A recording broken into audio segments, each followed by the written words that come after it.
Germany deployed 100,000 troops to Soviet Union, lost 750,000 inches, 18 months. The morning sun rose over the Bug River on June 22, 1941, illuminating what German officers believed would be their greatest triumph. General Franz Halder, Chief of Staff of the German Army High Command, stood in his East Prussian headquarters, reviewing final deployment figures with professional satisfaction. Operation Barbarossa, the invasion of the Soviet Union, would commit 153 divisions to the Eastern Front. Approximately 3 million German and Axis soldiers would cross the Soviet border in the largest invasion force ever assembled. Yet even these staggering numbers masked the fundamental miscalculation that would destroy the Wehrmacht.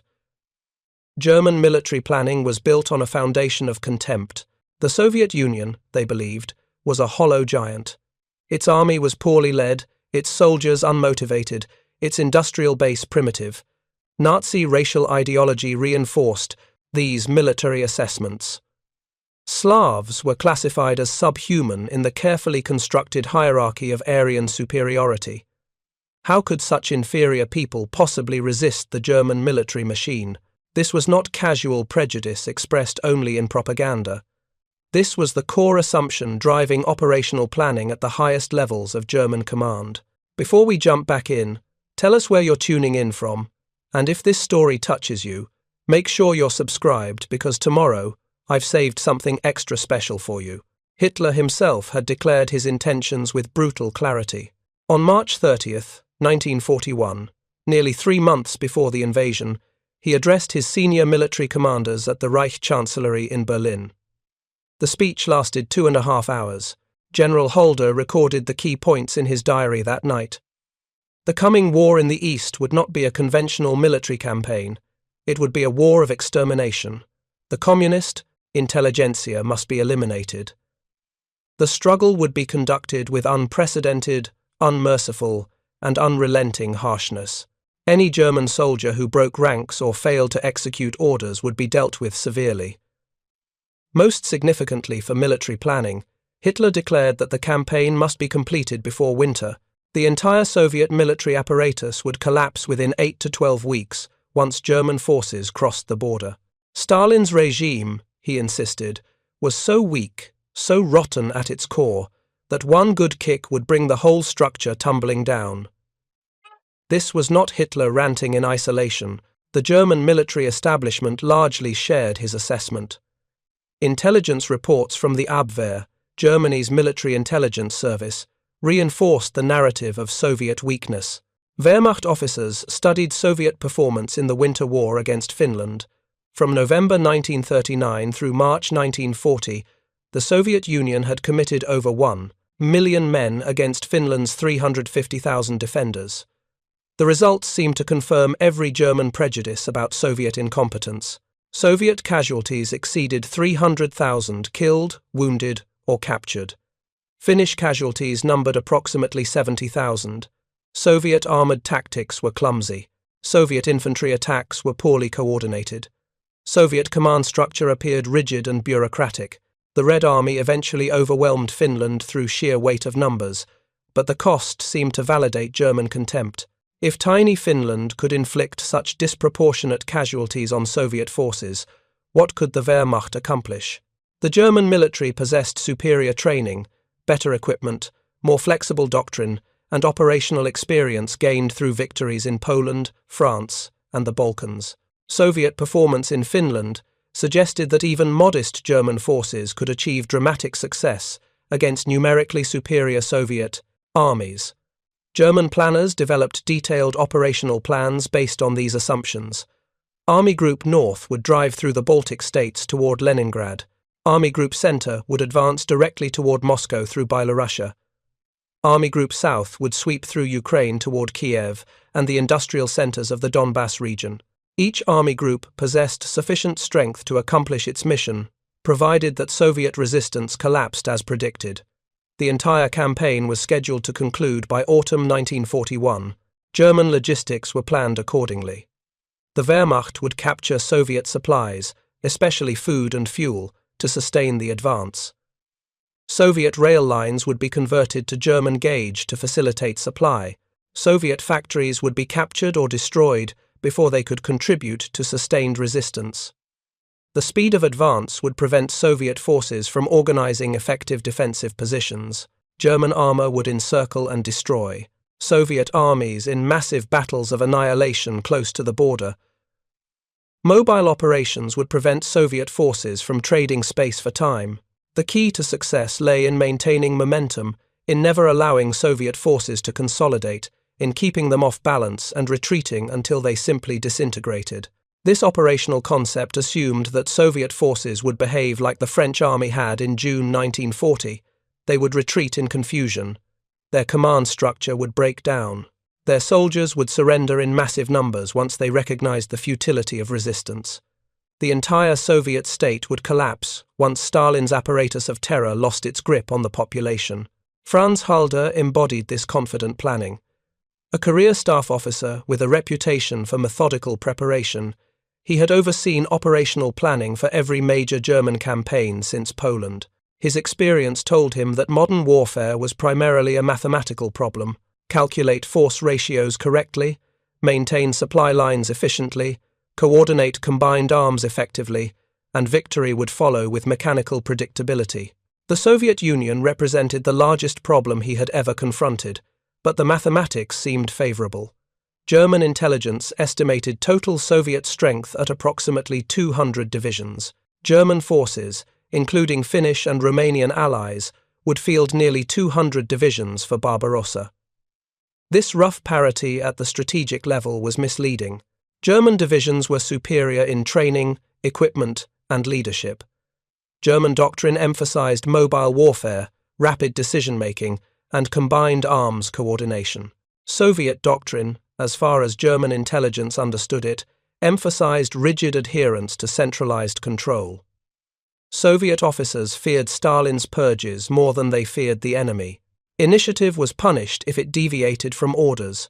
Flexibility was considered dangerous. The entire Soviet military machine operated under a paralyzing system of political commissars who watched officers for signs of disloyalty. How could such a system possibly compete with German operational excellence? Additional factors seemed to guarantee German success. The purges of 1937 and 1938 had decimated Soviet military leadership.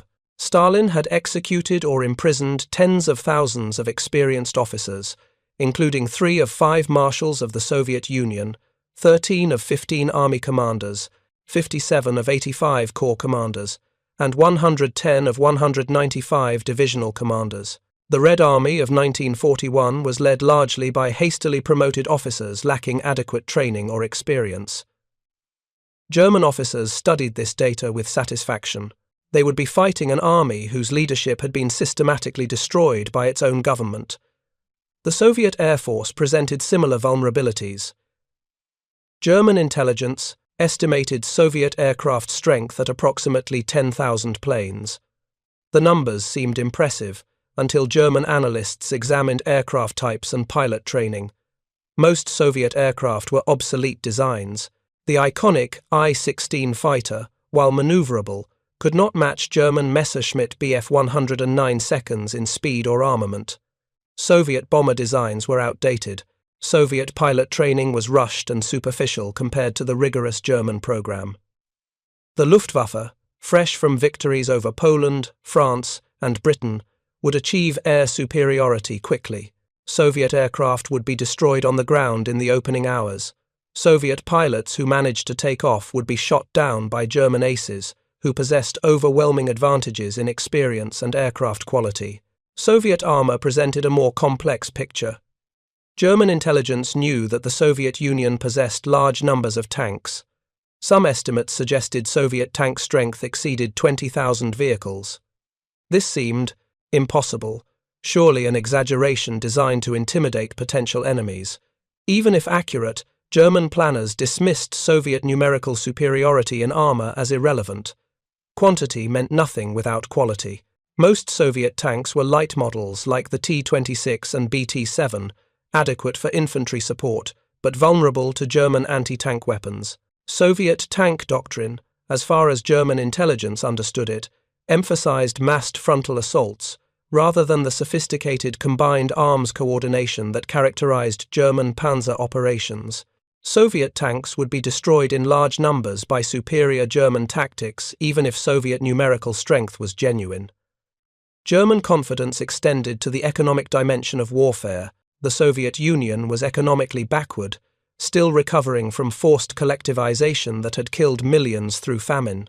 Soviet industrial output was concentrated in vulnerable Western regions that German forces would overrun quickly, even if some factories were evacuated eastward.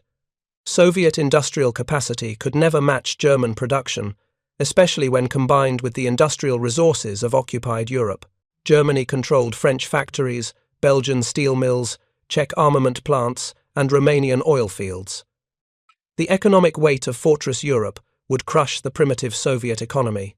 The German plan assumed that speed would prevent Soviet mobilization.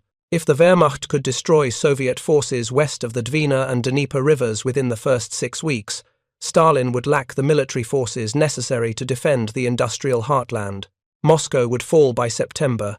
Leningrad would be isolated and starved into submission. The oil fields of the Caucasus would be captured before winter. By December 1941, German forces would occupy a line from Archangel to Astrakhan, controlling all of European Russia. Any Soviet forces that escaped eastward would be too weak and disorganized to pose a serious threat. The war in the East would be essentially over before 1942 began. This was not wishful thinking. This was professional military analysis conducted by trained staff officers, using the best intelligence available. The problem was that nearly every assumption underlying this analysis was catastrophically wrong. The Soviet Union was not weak, its industrial capacity was not primitive, its soldiers were not unmotivated, its command structure was not hopelessly rigid. And, most importantly, the Soviet state would not collapse under the impact of military defeat. The first week of Barbarossa seemed to confirm German expectations perfectly. Luftwaffe strikes on the morning of June 22 destroyed approximately 1,200 Soviet aircraft, most caught on the ground. German panzer spearheads advanced between 40 and 50 miles on the first day. Soviet frontline units, surprised despite Stalin's intelligence warnings, fought with desperate courage, but were quickly outmaneuvered and encircled. By the end of the first week, Army Group Center had advanced nearly 200 miles. Soviet forces were reeling back in confusion. Entire divisions had been encircled and destroyed. The Bialystok-Minsk encirclement trap closed on June 29, capturing approximately 300,000 Soviet soldiers. German officers celebrated what appeared to be vindication of their planning. The Soviet Union was collapsing exactly as predicted. By mid-July, German forces had advanced over 400 miles into Soviet territory. The battles of encirclement continued with mechanical precision. Kiev would eventually yield 650,000 Soviet prisoners. The Vyazma-Bryansk encirclement in October would capture another 663,000. The numbers were staggering, beyond anything seen in previous campaigns. Yet something was wrong. Something fundamental that German planners had not anticipated. The Soviet armies kept coming. Every time German forces destroyed a Soviet army through encirclement, new Soviet formations appeared to replace it. These were not the demoralized remnants German intelligence had predicted.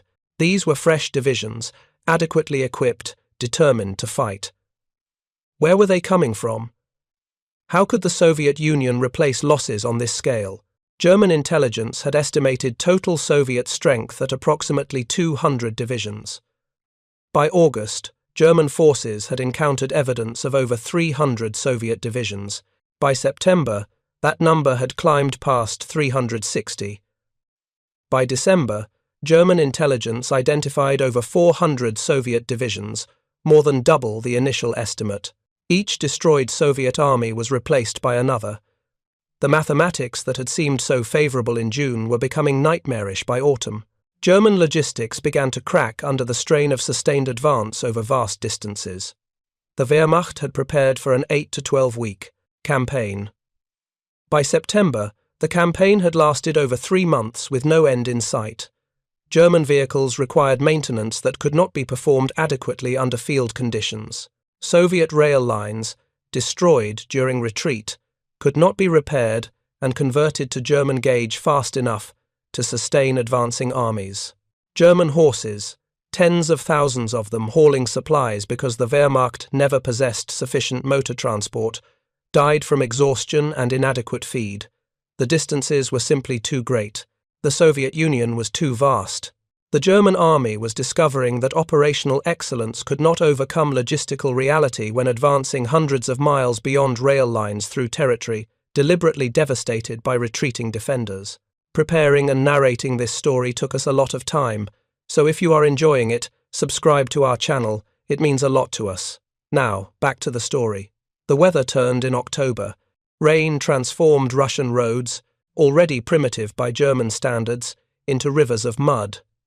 Panzer divisions, that had advanced dozens of miles per day in June, crawled forward at a few miles per day in October. Supplies piled up at railheads hundreds of miles behind the front because trucks could not navigate the bottomless mud. German soldiers, still wearing summer uniforms in late October because supply priorities had focused on ammunition and fuel rather than winter clothing, began to suffer from exposure. The confident predictions of victory before winter now seemed like cruel jokes. Moscow was visible through binoculars from advanced German positions. Yet those final miles might as well have been 1,000. German forces lacked the strength to break through Soviet defenses that had finally solidified into coherent defensive lines manned by fresh Siberian divisions specifically trained for winter warfare. Then winter arrived. Not the mild European winter that German planners had dimly imagined, but genuine, Russian winter with temperatures dropping to -40 degrees Fahrenheit. German vehicles would not start. Engine oil froze solid. Water-cooled machine guns froze. German soldiers developed frostbite within hours of exposure. The Wehrmacht, the most professional military force in Europe, was simply not equipped for winter operations on this scale in these conditions. Soviet forces, by contrast, seemed to thrive in the cold. Soviet soldiers wore quilted winter uniforms, felt boots designed for extreme cold, and fur hats that protected against frostbite. Soviet equipment had been designed for Russian winter from the beginning. Soviet tanks used diesel engines that started reliably in extreme cold. Soviet artillery could be fired without the lubricant freezing. Most significantly, Soviet forces went on the offensive in December. The counterattack in front of Moscow was not a desperate last stand. It was a carefully planned operation employing fresh divisions that had been held in reserve specifically for this moment. German intelligence had not detected their movement westward from Siberia. German forces, exhausted from 5 months of continuous offensive operations and debilitated by cold for which they were not prepared, reeled backward in shock. This was not supposed to happen. Soviet forces were supposed to be destroyed, their armies broken, their state collapsed. Instead, Soviet forces were attacking, and German forces were retreating in some sectors for the first time since the campaign began. The psychological impact on German soldiers was devastating. They had believed the propaganda about Soviet inferiority. They had trusted the intelligence assessments about Soviet weakness. The brutal reality of December 1941 shattered those beliefs completely. Soviet soldiers were not inferior. Soviet equipment was not primitive. Soviet leadership was not incompetent. The entire narrative that had sustained German morale through 5 months of advance collapsed in the snow-covered forests west of Moscow. The casualty figures told a story that German commanders could no longer ignore. By December 31, 1941, German forces on the Eastern Front had suffered approximately 830,000 casualties. This included approximately 175,000 dead, over 600,000 wounded, and tens of thousands missing or captured. These numbers exceeded German casualties in all previous campaigns combined. The Wehrmacht had lost approximately 46,000 in Poland, 156,000 in France and the Low Countries, and relatively modest casualties in the Balkans. 6 months of fighting in the Soviet Union had cost nearly as many lives as the previous 2 years of warfare combined. The rate of attrition was unsustainable. German replacement systems could not keep pace with losses.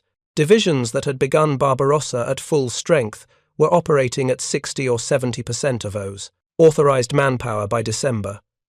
Some elite formations had suffered 50% casualties.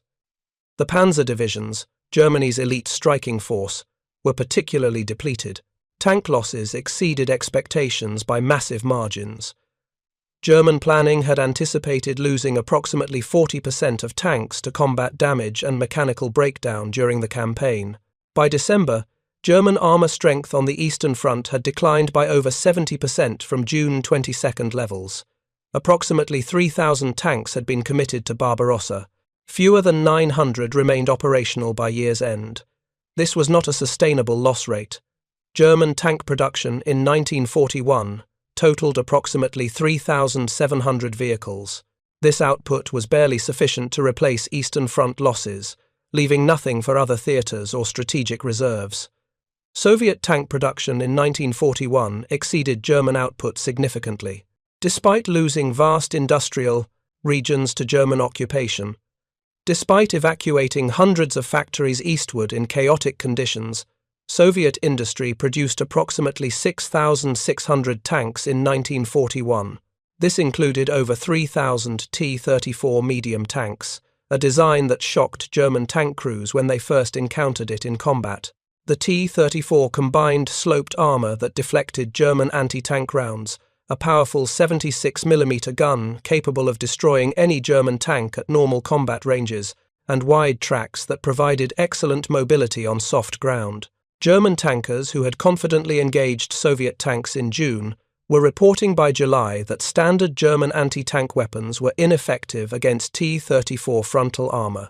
The appearance of KV-1 heavy tanks created even greater shock.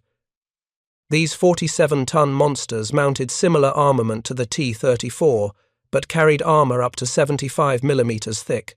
German tank commanders watched in disbelief as 75mm rounds bounced off KV-1 hulls at ranges where German tanks were vulnerable to Soviet fire.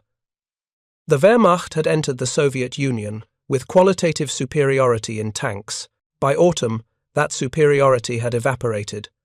Soviet medium and heavy tanks were superior to German designs in armour, armament, and cross-country mobility. Only German tactical superiority and better crew training prevented this technical inferiority from producing even worse results. The industrial picture became clearer as German intelligence officers compiled data from captured factories and interrogated prisoners. The Soviet Union possessed industrial capacity that had been systematically underestimated. The Stalinist industrialization program of the 1930s, dismissed by German economists as inefficient and wasteful, had created an industrial base of frightening scope. The tank factories at Kharkov, Stalingrad, and Leningrad were larger and more productive than German intelligence had believed possible. Even more troubling, Soviet authorities had begun evacuating these factories eastward in July and August, long before German forces threatened to capture them. Entire factory complexes were disassembled, loaded onto trains, and shipped to the Urals and Siberia. Production machinery, skilled workers, engineers, raw materials, everything necessary to resume production was being moved beyond German reach. German intelligence officers reading reports of these evacuations struggled to believe the scale of the operation. Over 1,500 major industrial facilities were evacuated eastward between July and November 1941. Over 10 million people, workers and their families, were relocated.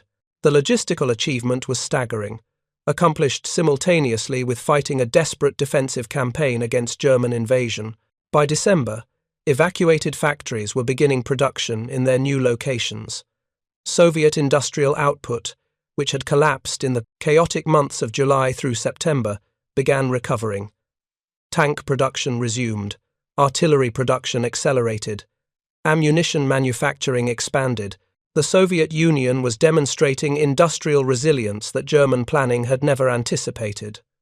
The human cost of the campaign exceeded casualties in ways that German soldiers had not anticipated. Nazi racial ideology had prepared them to view Slavic populations as subhuman, suitable only for exploitation or elimination. Wehrmacht directives explicitly authorized harsh treatment of Soviet prisoners and civilians. The result was systematic atrocity that guaranteed fanatical Soviet resistance. Soviet soldiers fought with desperate courage because they understood that surrender often meant death. German forces followed the Commissar order issued on June 6, 1941, which directed immediate execution of Communist Party officials and political commissars captured with Soviet military units. Soviet prisoners of war received treatment that violated every standard of the Geneva Convention. Hundreds of thousands died in German captivity during the winter of 1941–42 from starvation, exposure, and deliberate neglect. Soviet civilians in occupied territories were subjected to forced labor, arbitrary execution, and systematic starvation under the Hunger Plan designed to redirect food supplies to Germany. These policies, flowing directly from Nazi ideology, transformed the war in the East into something beyond conventional military conflict. Soviet soldiers fought not just for their government or ideology, but for survival. They knew what fate awaited them if they surrendered or if their families fell under German occupation. This knowledge created motivation that German planners had not incorporated into their calculations. Soviet forces would fight to the death in circumstances where Western European armies had surrendered. They would defend positions that conventional military logic said were indefensible. They would launch attacks that conventional doctrine said were suicidal. The war in the East became a war of annihilation, not because Soviet forces chose this nature, but because German policies made it inevitable. By January 1942, 7 months after Barbarossa began, the strategic situation had fundamentally shifted. German forces remained deep inside Soviet territory, but they were exhausted, depleted, and frozen in defensive positions. The rapid victory that had seemed inevitable in June was clearly impossible. Moscow had not fallen. Leningrad was besieged but not captured. The Caucasus oil fields remained hundreds of miles beyond German reach. Soviet resistance had not collapsed. The Soviet state had not disintegrated. Stalin remained firmly in control. The mathematics of attrition had turned decisively against Germany.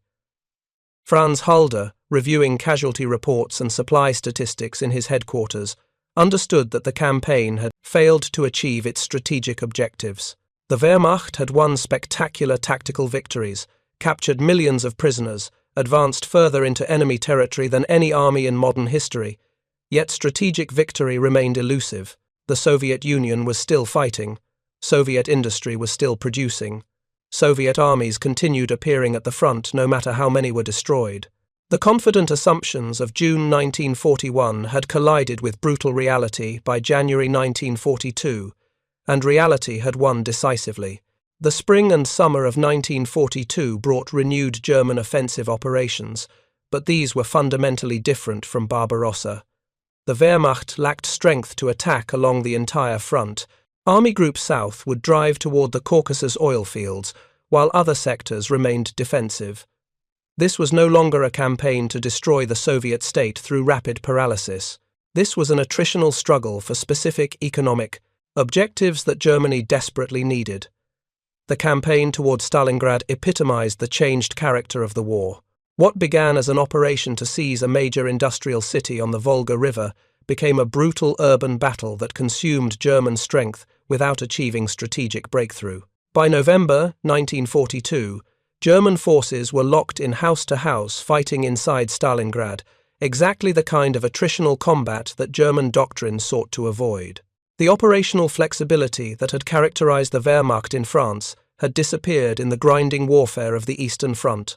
Soviet counterattacks launched on November 19th and 20th, 1942, codenamed Operation Uranus, encircled the German Sixth Army inside Stalingrad. Approximately 290,000 German and Axis soldiers were trapped. Hitler forbade withdrawal. The Luftwaffe promised to supply the pocket by air, but failed to deliver even minimum necessary supplies. By term, February 2nd, 1943, the Sixth Army had been destroyed. Approximately 91,000 survivors surrendered. Only about 6,000 would ever return to Germany. The rest died in Soviet captivity. The Stalingrad catastrophe demonstrated conclusively that German strategy had failed. The Wehrmacht could no longer achieve strategic objectives through offensive operations. Soviet industry was producing equipment in quantities that exceeded German output. Soviet manpower reserves seemed inexhaustible. Soviet command structure, written off as hopelessly rigid in June 1941, had proven capable of learning, adapting, and eventually matching German operational skill. The casualty figures by spring 1943 told a story of systematic German defeat. From June 22, 1941, through March 31, 1943, German forces on the Eastern Front had suffered approximately 2 million casualties. This included over 500,000 dead, over 1,300,000 wounded, and over 150,000 missing. The Wehrmacht was bleeding to death in the East. German replacement and training systems could not keep pace with losses. Divisions were chronically under strength. Experience levels declined as veteran soldiers died and were replaced by hastily trained recruits.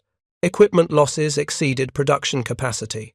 The gap between German and Soviet industrial output widened steadily as Soviet evacuated factories reached full production in their eastern locations, while German industry struggled to maintain output under Allied strategic bombing. Soviet production statistics revealed the magnitude of German miscalculation. In 1942, despite losing vast territories and conducting massive industrial evacuation, the Soviet Union produced approximately 24,700 tanks and self-propelled guns. German production that year totaled approximately 9,300. The production gap would widen further in 1943, when Soviet output reached 24,000, while German production climbed only to 12,000. In aircraft production, the disparity was even more dramatic. Soviet aircraft production in 1942 exceeded 37,000 planes. German production that year totaled approximately 15,500. This was not a temporary aberration. Soviet industrial capacity would sustain this output differential for the remainder of the war, producing weapons in quantities that simply overwhelmed German forces regardless of tactical skill or individual courage. The Soviet industrial achievement represented systematic mobilization on a scale that German planners in June 1941 had believed impossible. Stalin's pre-war industrialization, forced through at enormous human cost, created productive capacity that could absorb the catastrophic losses of 1941 and still outproduce Germany by 1942. The evacuated factories demonstrated industrial resilience that defied everything German economists thought they understood about Soviet capabilities. Most importantly, Soviet industrial production improved qualitatively while expanding quantitatively. The T-34 tank, adequate in 1941, received continuous improvements that made it more effective with each production run. Soviet artillery became more numerous and more accurate.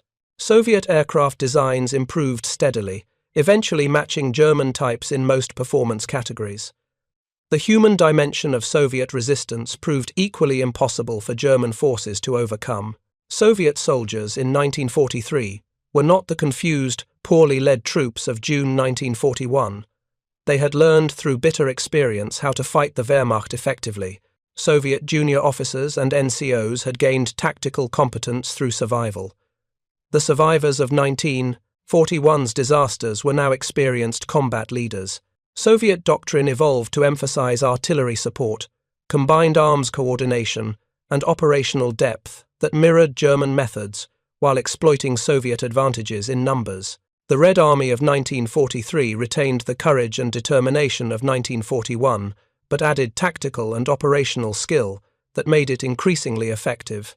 German tactical superiority, which had compensated for numerical inferiority in 1941 and 1942, diminished steadily as Soviet forces learned from each battle. The Battle of Kursk in July 1943 represented Germany's last major offensive operation on the Eastern Front. Operation Citadel committed approximately 900,000 German soldiers and approximately 2,700 tanks against heavily fortified Soviet defensive positions around the Kursk salient. German forces achieved tactical penetrations but could not break through Soviet defenses in depth. After 2 weeks of grinding combat, Hitler cancelled the operation. German forces had suffered approximately 54,000 casualties and lost significant armor strength without achieving any strategic objective.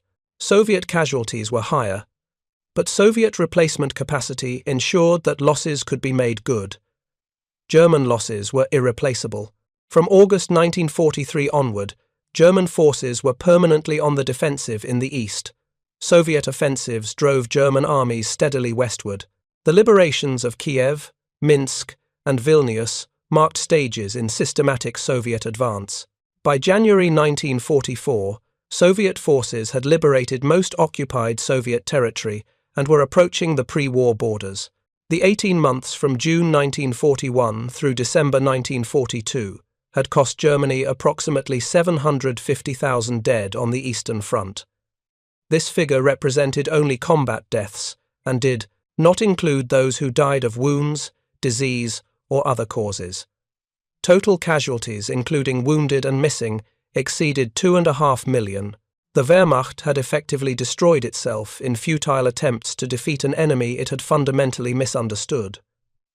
The strategic consequences extended beyond simple casualty figures.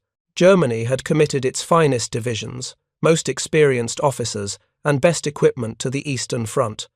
The losses could never be fully replaced. The industrial strain of supporting operations in the East consumed resources that might have been used elsewhere. The psychological impact of failure shattered the myth of German invincibility. After Stalingrad, German soldiers knew they could be defeated. After Kursk, they knew they would be defeated.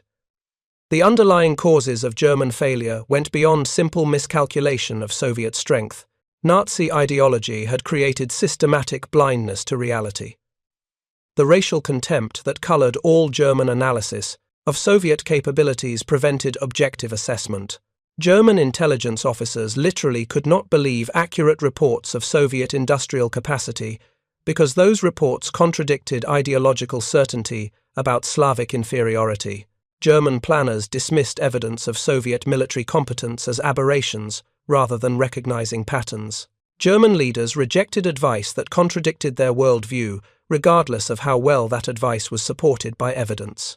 Hitler's insistence that Stalingrad be held, regardless of strategic logic, was only the most obvious example of ideology overriding military judgment.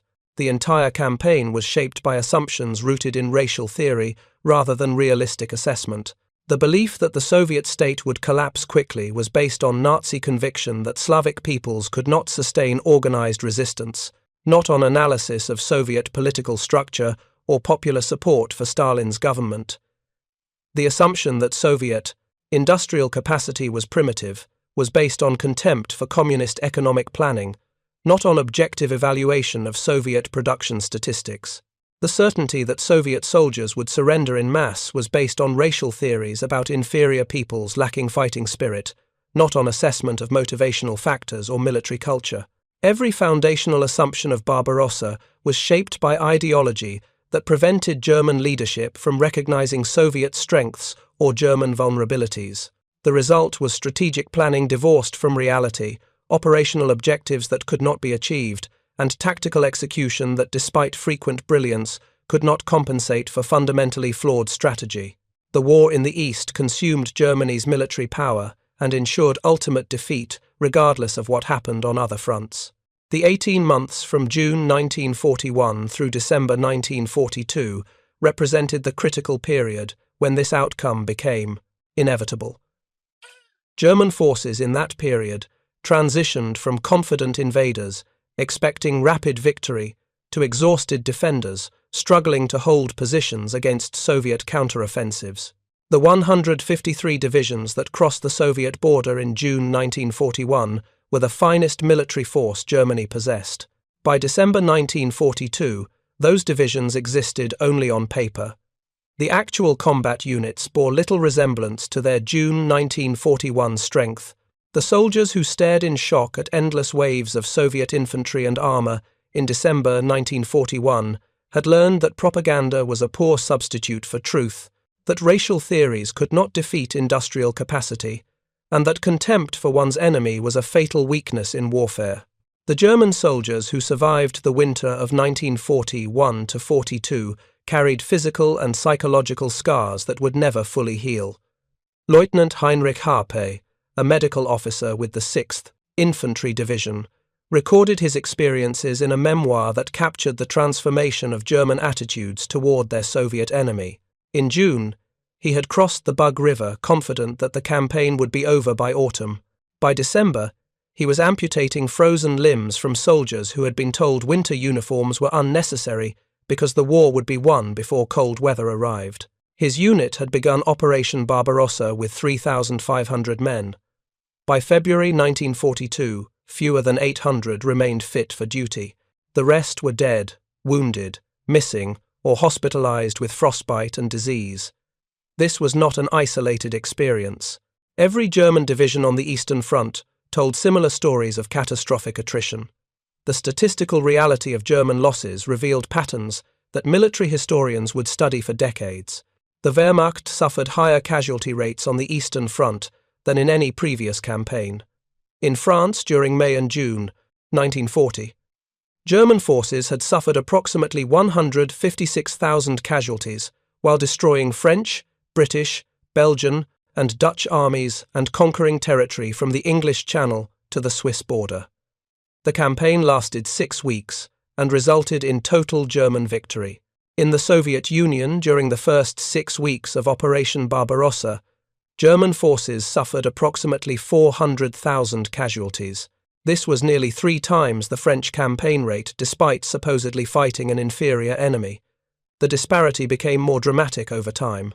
By the end of 1941, German casualties in 6 months exceeded total German casualties in the previous 2 years of warfare. By the end of 1942, Eastern Front casualties dwarfed losses in all other theatres combined. The mathematics were brutally simple. The Wehrmacht was being destroyed in the East at rates that could not be sustained. German replacement systems struggled to keep pace with losses. The German military had entered the war with approximately 4.6 million men under arms. Mobilization increased this to approximately 7.3 million by December 1941. Yet even this expansion could not compensate for Eastern Front attrition. German infantry divisions that began Barbarossa with over 17,000 men were operating at 12 to 13,000 by spring 1942. Panzer divisions lost not just tanks but the trained crews necessary to operate complex armoured vehicles effectively. German infantry replacements received shorter training periods as demand increased. Soldiers who in 1939 had undergone months of rigorous preparation were by 1943 receiving only weeks of basic instruction before being shipped to the front. The quality of German forces declined even as quantity expanded. Veteran units with high morale and tactical excellence were ground down and replaced by formations lacking experience and cohesion. The Eastern Front became a meat grinder that consumed German military effectiveness systematically. The economic strain of Eastern Front operations extended beyond simple production of weapons and ammunition. The Wehrmacht required massive logistical support that German industry struggled to provide. German horses, over 600,000 of them deployed for Operation Barbarossa, died in enormous numbers from overwork, inadequate feed, and exposure. Replacing these animals required diverting agricultural resources from food production. German vehicles broke down at rates far exceeding peacetime expectations. The primitive Soviet road network destroyed trucks and cars that had been designed for European conditions. German armour suffered chronic mechanical problems. Panzer divisions that appeared formidable on paper often had only 30 to 40% of their tanks operational at any given time. The remainder were broken down, awaiting parts, undergoing maintenance, or damaged beyond field repair. The logistics of maintaining German forces in the East consumed resources at unsustainable rates. Soviet industrial recovery from the disasters of 1941 represented one of the war's most significant achievements. The evacuation of over 1,500 industrial facilities between July and November 1941 had seemed like desperate improvisation. In reality, it was systematic salvage of Soviet productive capacity. Factories were disassembled, transported over 1,000 miles eastward, and reassembled in the Urals, Siberia, and Central Asia. Workers and their families accompanied the machinery, maintaining continuity of skilled labor. By spring 1942, evacuated factories were resuming production. The Kirov factory from Leningrad re-established operations in Chelyabinsk. The Kharkov tank factory relocated to Nizhny Tagil in the Urals. Aircraft plants from Moscow and other western cities found new homes beyond German reach. These evacuated facilities formed the core of Soviet wartime production that would eventually outproduce Germany by factors of 2 to 1 or greater in most categories of military equipment. Up next, you've got 2 more standout stories right on your screen. If this one hit the mark, you won't want to pass these up. Just click and check them out. And don't forget to subscribe and turn on the notification bell so you don't miss any upload from us.